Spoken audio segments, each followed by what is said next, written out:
The markets like the steady hand of Mario Draghi. Joseph Stiglitz is the Nobel-prize-winning economist, author of The Euro, How a Common Currency Threatens the Future of Europe. Good to see you, Joseph. Thank you. Before we talk about the US, let's just put this to rest. And Mario Draghi, who did a stellar job at the ECB, holding it together, holding the euro together. Is he the right man on the political front for Italy? Oh, I think he is. But as you said, the challenge is enormous. Two of the major parties in Parliament are Eurosceptics. The Northern League and the 5th of May movement. So he has to get a vote of confidence in Parliament, and that entails support from parties. We've seen the evidence that when in doubt, the Italians turn to technocrats. Draghi is a technocrat, but he's more than that because of his ECB and his former, I mean, he was head of the Bank of Italy before that. So he serves many purposes here. But is he a rough and tumble? Oh, I think he's up to the mark, undoubtedly. I mean, anybody who's been in the positions that he's been in had to manage the Germans who were skeptical of the kind of measures that Draghi pushed at the ECB. I think he's a really skilled politician as well as a first-rate technocrat. Let's turn to the United States. I want to get your thoughts. So the president has put forward $1.9 trillion. The Republicans put forward $600–700 billion. You have come out completely in favour of the larger plan.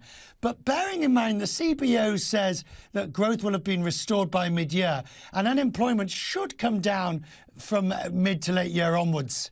Why such a large number? One of the things the CBO pointed out is that under current policy, we are not expected to get back to our previous unemployment rate until the end of the decade. And the way CBO does these things, they do the calculations assuming no new policies. So if we're going to get our economy really going, we do need a massive stimulus. What we learned in 2008-9 is that there is long-term damage if you don't do enough upfront.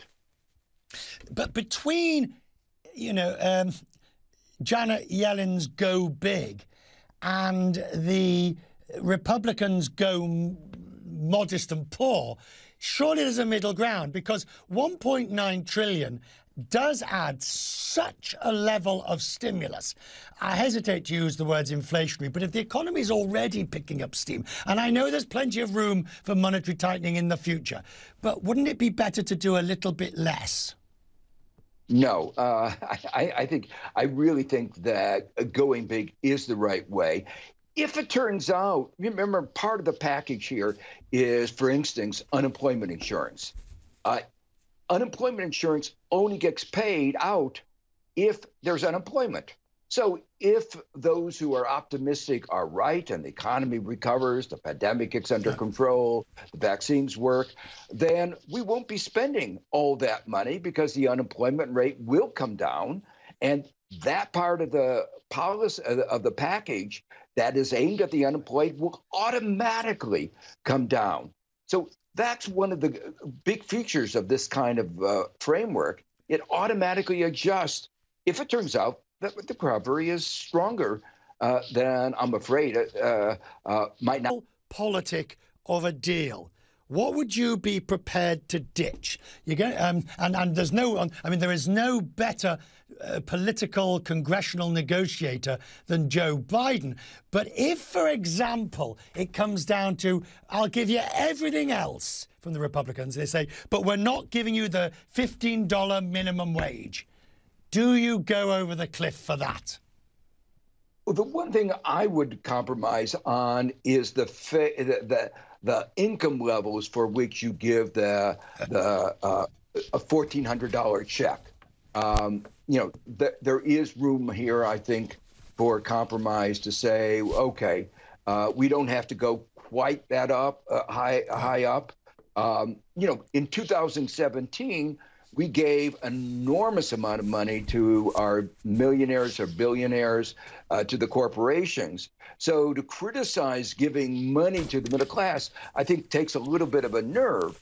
But still, in the light of the size of the package, that is the place where I would focus the compromise. Good to see you. You're looking well, as always, sir. I'm grateful Thank you for your time. Thank you. Looking well.